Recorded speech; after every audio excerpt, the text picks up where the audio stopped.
Ready? Let's rock and roll. Take it away. Hi everyone, and thank you for joining us today on the webinar.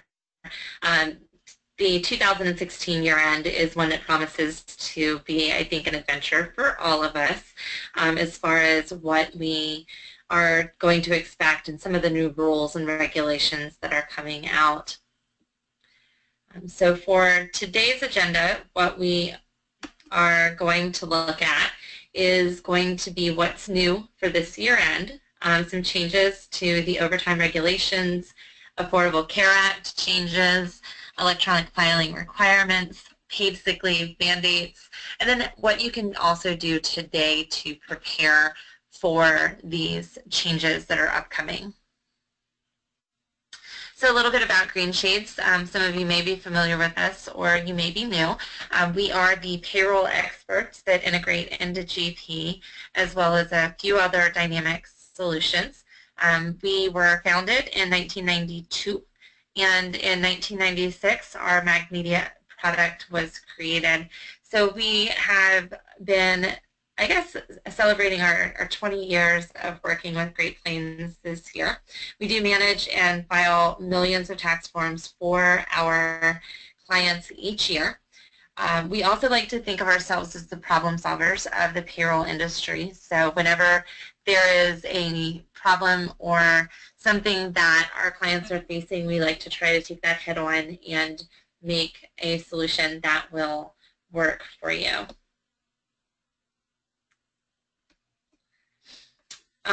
So how many forms did we handle in 2015? That is 4.2 million. They like to give us these little fun comparisons every year. So that means if you stacked up all of the papers, it would be 4.6 times taller than the Statue of Liberty from the base to the flame. So I don't know about you guys, but that's a lot of paper. So we have over 12,000 tax form sets, over 4,100 companies. We did 1.2 million 1095 forms last year. Over 500,000 of those were printed and mailed, and over 3,600 companies used our ACA solution for 2015. So some of the changes for the W-2s and 1099s, and this is probably one of the bigger ones that we've been talking about. So what's happening in January of 2015 is that for the first time in the history of the filings of these forms, they have to be issued to the recipients by January 31st, and they must also be submitted to the Social Security Administration and IRS by January 31st at the latest. That means that historically, you've always been able to e-file those forms in March. Now they want them to be e-filed at the end of January. So you have to not only send the recipient copies, but also the electronic file. This is definitely an increased pressure on your payroll and finance teams to ensure the W-2s and 1099s are issued. It also means that you have to leave time for recipients to find any errors on their forms that need to be corrected prior to submitting to the government. So that means, of course, that you're going to want to get those W-2s and 1099s and 1095s out to the recipients as soon as possible so that they have time to look at them and let you know if there's any errors or any corrections that need to be made before those files have to be submitted to the agencies at the end of January. So your January to-do list here is to issue all employee W-2 statements, 1095-C statements if you're an applicable large employer, 1095-B statements if you are self-insured and not an applicable large employer, and all of your 1099s. And then you have to file those W-2 statements to the Social Security Administration along with your W-3, file the 1099 if reporting payments in Box 7 to the Internal Revenue Service along with your 1096, and submit state agency copies as well. Who is required to e-file? You have, for the federal, it is 250 records or more per entity per form type. So if you have 250 W-2s or 250 1099s or 250 1095Cs any of those different types of forms per company, then you are required to actually submit those as the filing copy to the IRS or the Social Security Administration. For the state, it does vary by the state that you're in, and it is based on the number of records. Some states do require it if you have, say, 25 employees. Other states require it if you have 250 employees. You'll just want to make sure that you check with your state agency to find out if you're required to submit those forms electronically.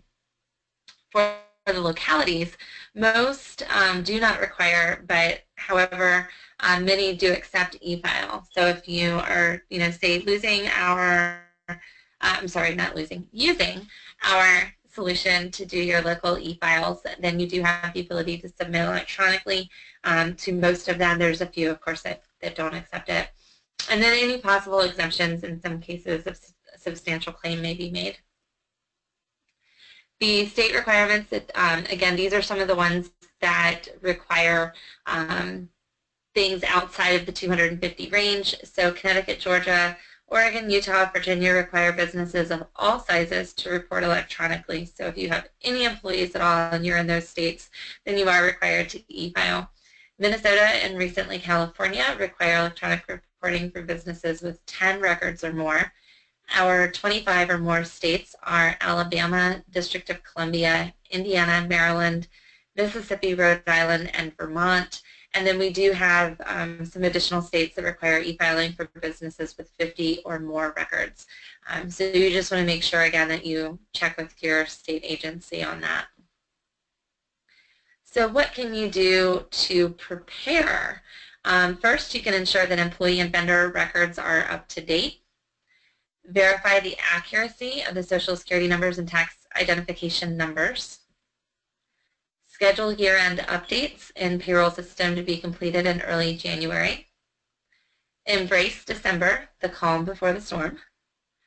And then check with payroll vendor to see what tips and tricks may save you some time in January. And plan for year-end tax updates that will be going into effect the first payroll of 2017. Consider a solution that can simplify the benefit plan updates in your payroll system. And of course, how can Greenshades help with all of these changes? We can provide automation for compliance.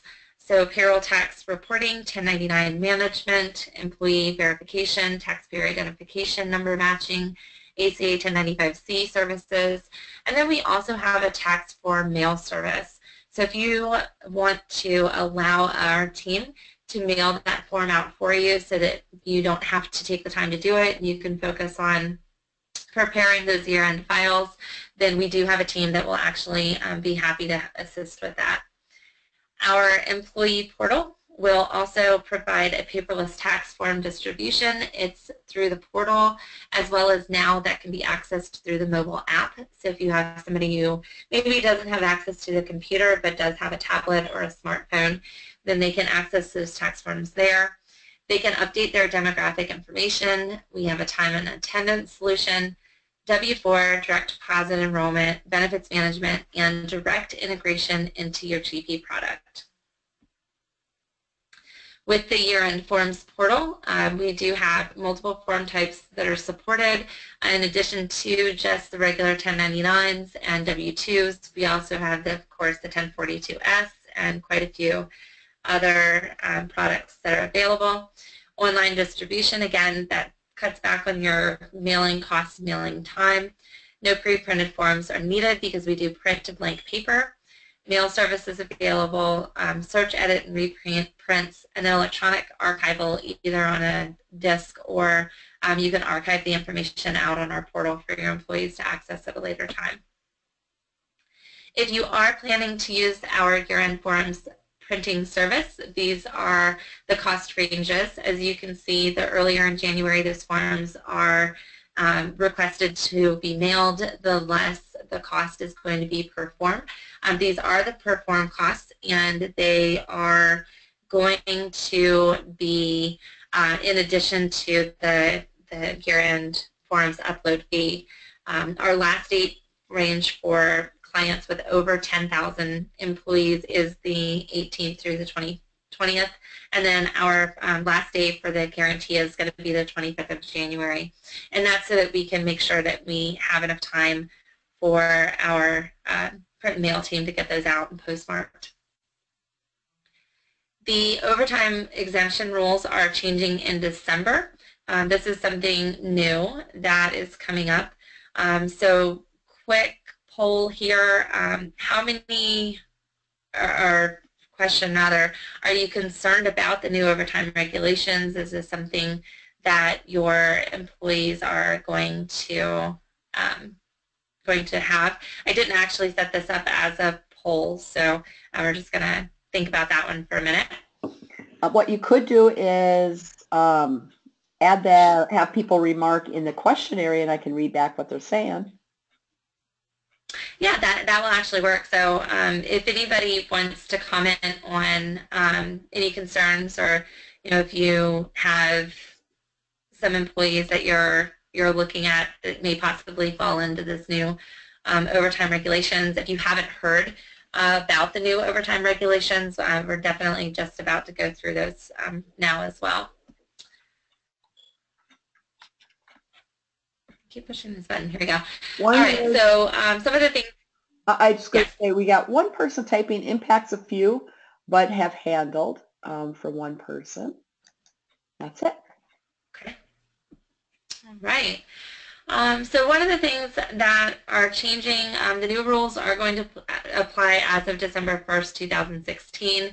There is a new white collar exemption, which is increasing. The weekly salary increasing from $455 up to $913, which means that if their annual salary is below $47,476, that they are now considered exempt, non-exempt, or rather they should be getting overtime if they're working more than the 40 hours. The highly compensated employee's salary level is increasing, and it's increasing from $100,000 up to $134,004 annually. And then this also provides automatic updates every 3 years. Bonuses, incentive payments, and commissions now included up to 10% in quarterly payments. So the duties test is actually not changing and still applies. And the first automatic update kicks in January of 2020. Notices of the new salary will go out in early August of the preceding year, so we should expect to see those around August 2019. In the current weekly threshold, bonuses and commissions cannot be included at all. So this was actually a nice win to be able to include some of those quarterly payments here. So with the requirements, is a worker's salary the only thing to consider? A worker must still meet the following to be considered overtime exempt. They must be paid on a salary basis, not subject to reduction based on quality or quantity of work. This is the salary basis test, rather than, for example, an hourly basis. So if they're paid on an hourly basis, then they don't meet that salary basis test. Their salary must meet a minimum salary level, which as of December 31st, 2016, again, will be that $913 per week, which is equivalent to $47,476 annually. And then the employee's primary job duty must involve the kind of work associated with exempt executive, administrative, or professional employees, which is the standard duties test. According to the White House fact sheet on who will benefit, we have changes that will extend overtime protections to 4.2 million more American workers who are currently ineligible for overtime pay under federal law. It's going to boost the wages for workers by $12 billion over the next 10 years, and average annual wage increases of $1.2 billion, according to the White House fact sheet. So what are some of the things that we can do to prepare? Employees who are eligible for overtime can either be left as salary or converted to hourly. The FLSA does not require employees to be hourly or to clock in or out. They only require that employees who are not exempt from overtime must be paid an overtime rate for hours worked beyond 40 in a work week. critical it is to start tracking time now to understand what impacts these will change. So understand the potential impacts these could have individually, or identify all employees who are classified as overtime exempt, earning less than $47,476 annually. Sum up all of their hours worked per week. If the hours are not currently being tracked for these employees, you should begin tracking them immediately. Determine which employees are currently working more than 40 hours per week, and identify the additional overtime costs the business would absorb based on these proposed regulations. And then make a determination to either reclassify the status to hourly, overtime eligible, or bump up the employee's annual salary to exceed the minimum thresholds. So those are just some of the changes and things that you should be looking at in preparing for the upcoming year end. So again, some of the things that, some of the potential changes, what you can do to prepare. Number 6, now would be an excellent time to review the duties test on employee positions currently classified as overtime exempt. You also want to not neglect employee communication. You want to make sure that you're communicating this to employees, and so that they understand that just because they are moving to an hourly position or from a non-exempt, or excuse me, from an exempt to non-exempt employee position, it's not considered a demotion. That has a tendency to cause a little bit of issues between the employees. And then consider what other impacts this salary to hourly reclassification may have on your employees, such as benefit vacation time. Do not forget to account for travel, telecommunication, inconsistencies in classification for the same employee position, etc. So if you have, of course, employees that travel or anything like that, make sure that you're aware of the time that you have to track for those employees. If you are looking for some more information on that, we do have out on the Greenshades blog quite a bit of information as far as the overtime exemption rules, how they can impact your business. We've got some compliance information and some other information out on our blog. It is a nice little button right on the home page now, and you can search as well as look for certain tags or keywords that you're looking for on that. With these new overtime exemption rules, how can Greenshades help? Well, the first way is that we do have some time entry options. We've got 4 different methods of entry with the Greenshades Advanced Time Entry product: the web time clock, web time entry, mobile application, and a kiosk entry. And we also have support for salary as well as non-salary, so the non-overtime exempt and the overtime exempt for overtime support on that product. This is just a couple of screenshots of what the time clock solutions look like. So you can see this is part of our Green Employee Portal. Those that are entering time manually would just come in and enter their time.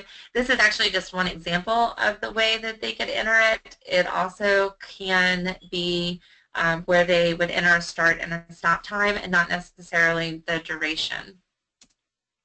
Our mobile time entry is over here to the left. This is for anybody who you would have turned on to the mobile time clock as part of their mobile app. And then over here to the right is going to be what the kiosk clocking in and clocking out procedures are going to look like.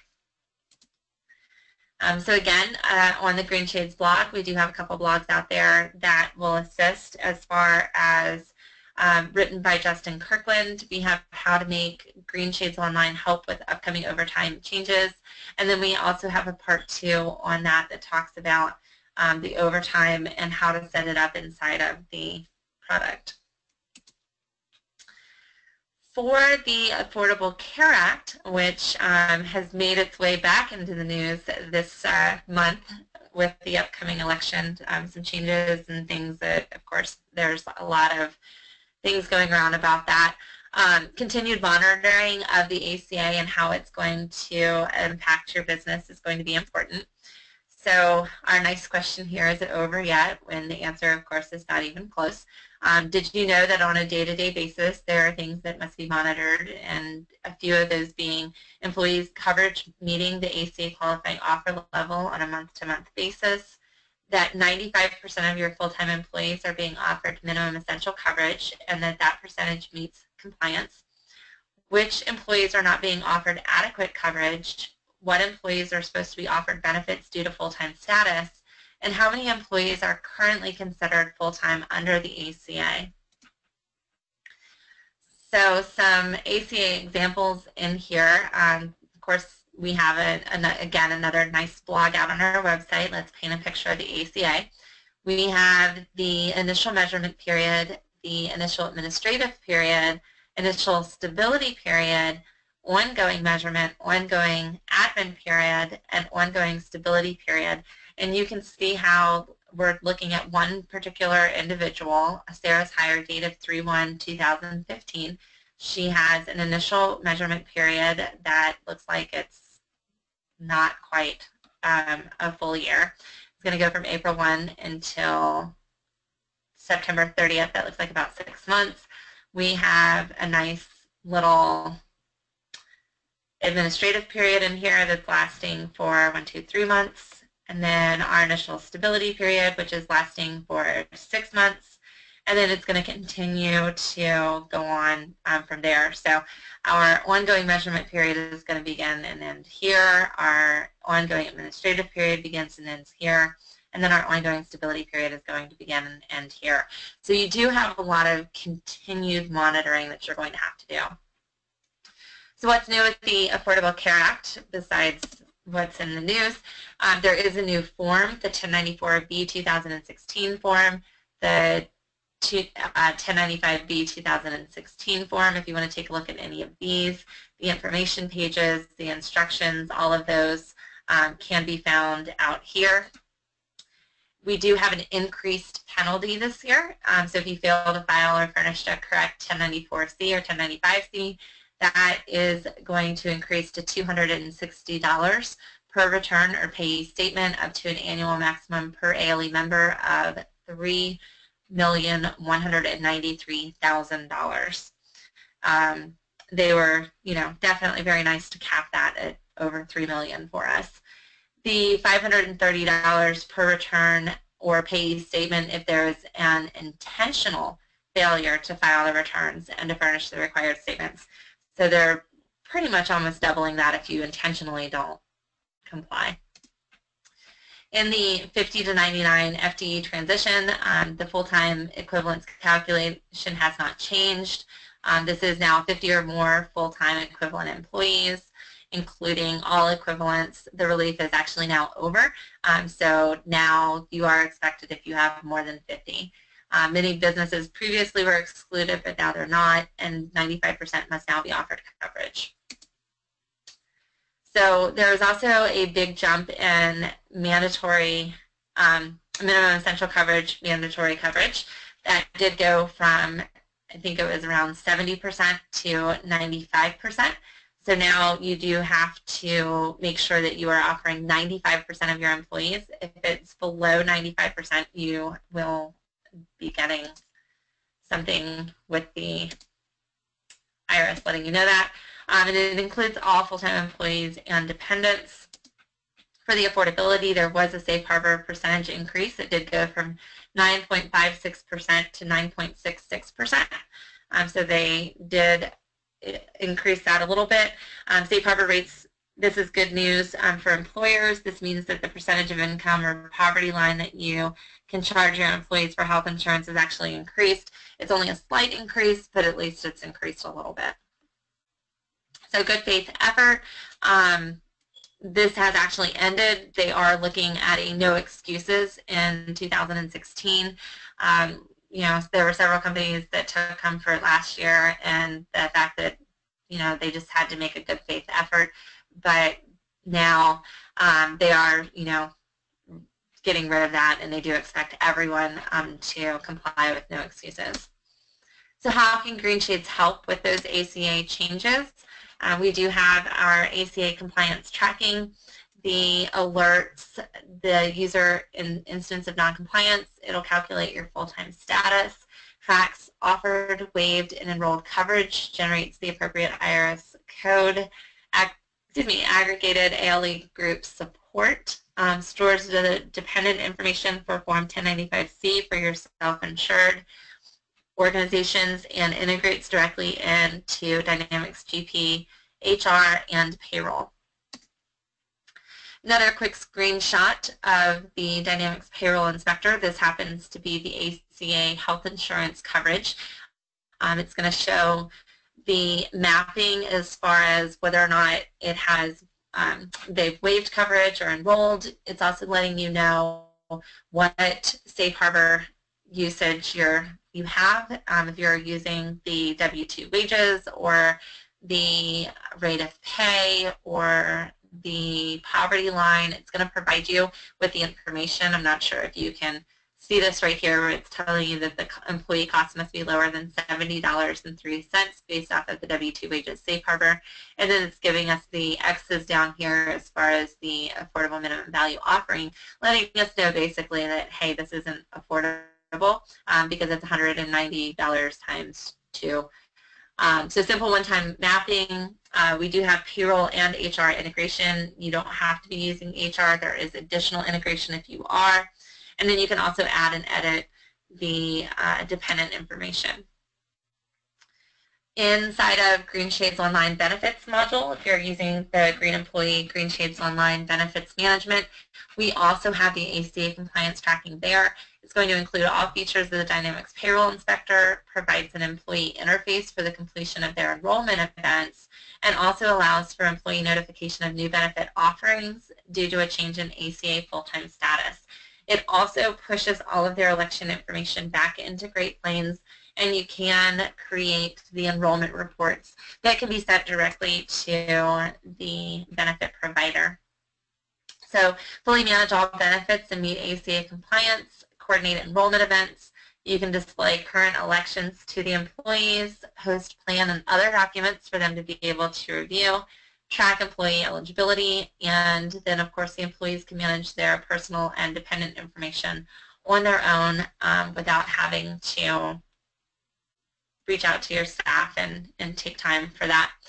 So, excuse me, so for the Affordable Care Act reporting options, of course Greenshades has the ability through either the Tax Filing Center or through the Greenshades Online Year-End Forms module. You have the ability to electronically file to the IRS. You can host those 1095-Cs for the employees, edit, print and mail, or download them through the portal. We do have an Affordable Care Act webinar series that we are providing. If you have additional information on that, please reach out to Kim or myself, and we'll be happy to get that information to you. For the paid sick leave, how do you do the new mandatory state, city, and paid sick leave laws? Are they impacting your business?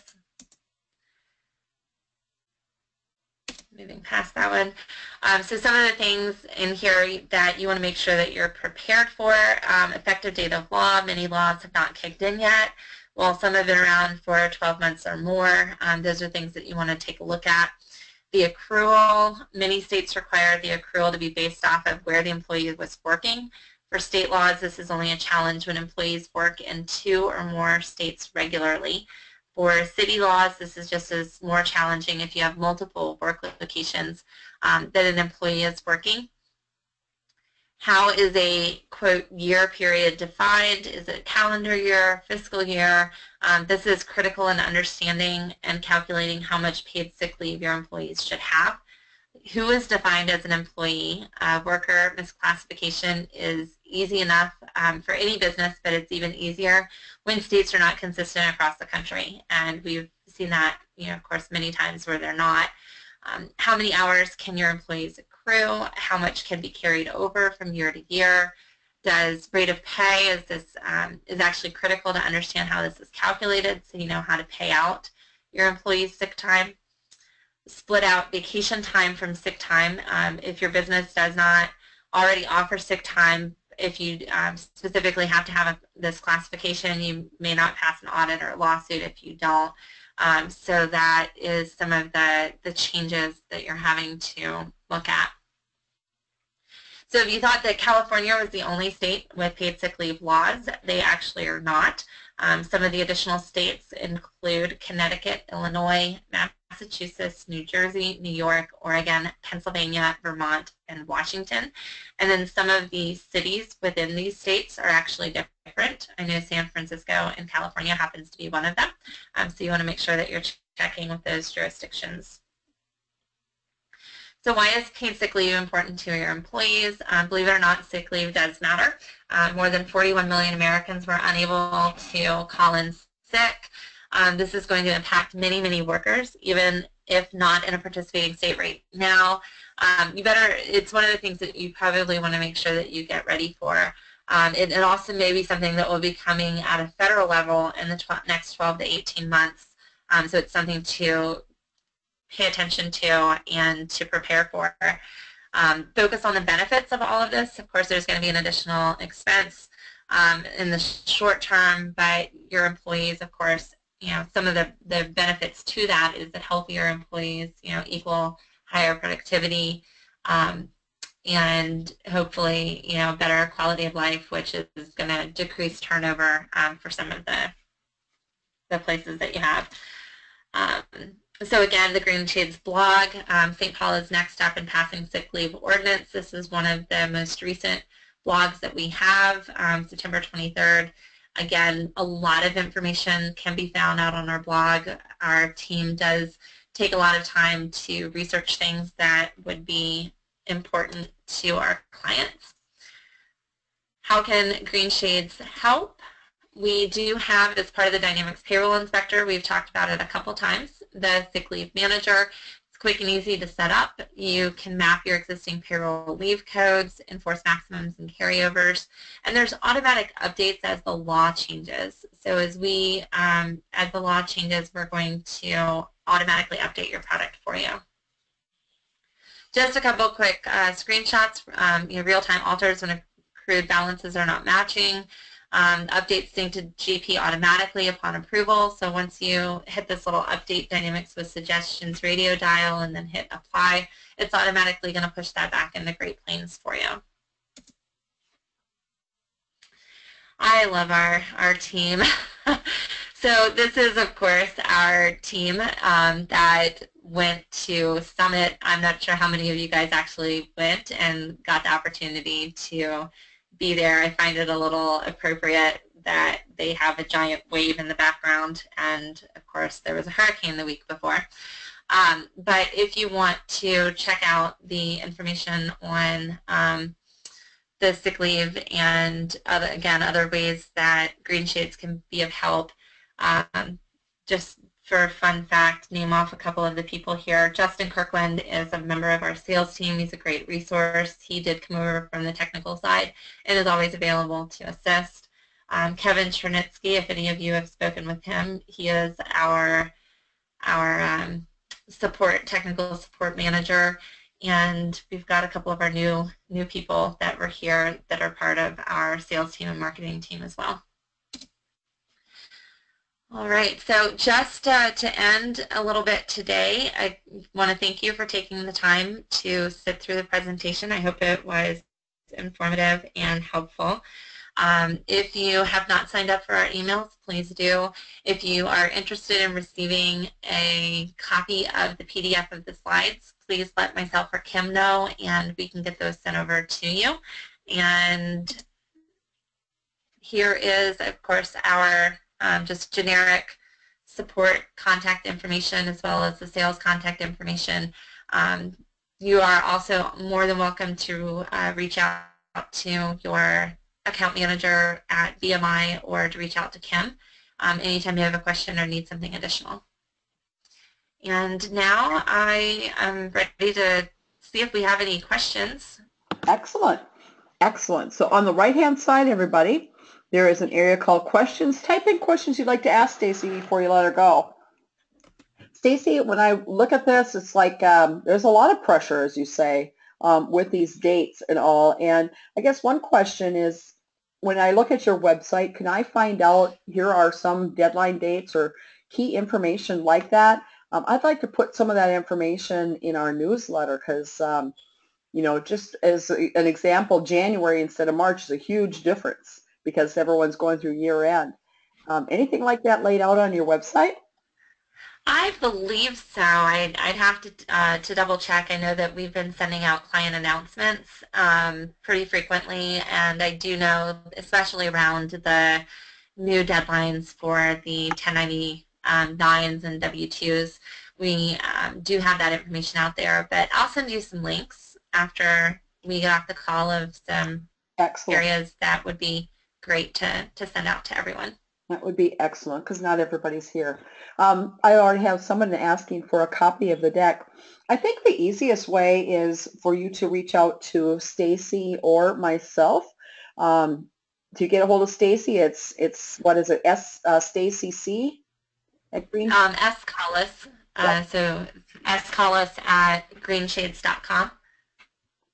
Or user experiences at InterDyn BMI. We'll make sure that we get that for you because it's packed full of great information. Here's a question. When using Greenshades software last January, I was unable to upload 1099 recipients that had foreign addresses. How do I work around this if we have Americans living abroad that we are required to report on? Is that part of the year-end forms portal, or was it through the Tax Filing Center? Because there are some options to check off boxes that it's a foreign address. And if I can find out who that was that asked that question, Kim, I can put our support team in contact with them. Yep. Lane, I just took you off mute. Is that what it is? Yep. Can you hear me? I can hear you.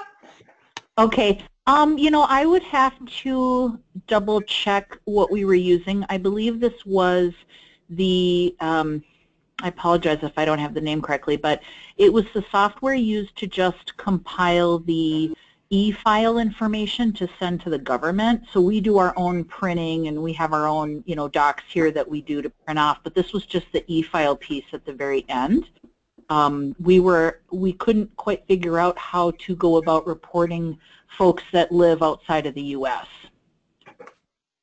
Okay, yeah, and I know that there is actually an easy way to do that. So what I'll do is have our support team reach out, and I'm sorry, I didn't get your company name. I'm with Lerner Publishing Group, L-E-R-N-E-R. Okay, I'll have them reach out and provide you information on how to do that so that you don't run into those issues this year end. Great question. Thank you. Wonderful. Thank you. All right, I'm going to put you back on mute unless you have another question, Lane. No, I'm good. Thank you. You bet. All right. Well, I don't see any other questions in the queue. And again, Greenshades is absolutely wonderful to work with. Better planning ahead, everybody. Now is the time to get your ducks in a row so that it doesn't add that much more stress to you because everything seems to land this time of the year. So thank you very much for this education, Stacy. As always, you do a great job. And again, if you want a copy of this presentation, just reach out to me at user experiences at InterDyn BMI, and I'd be happy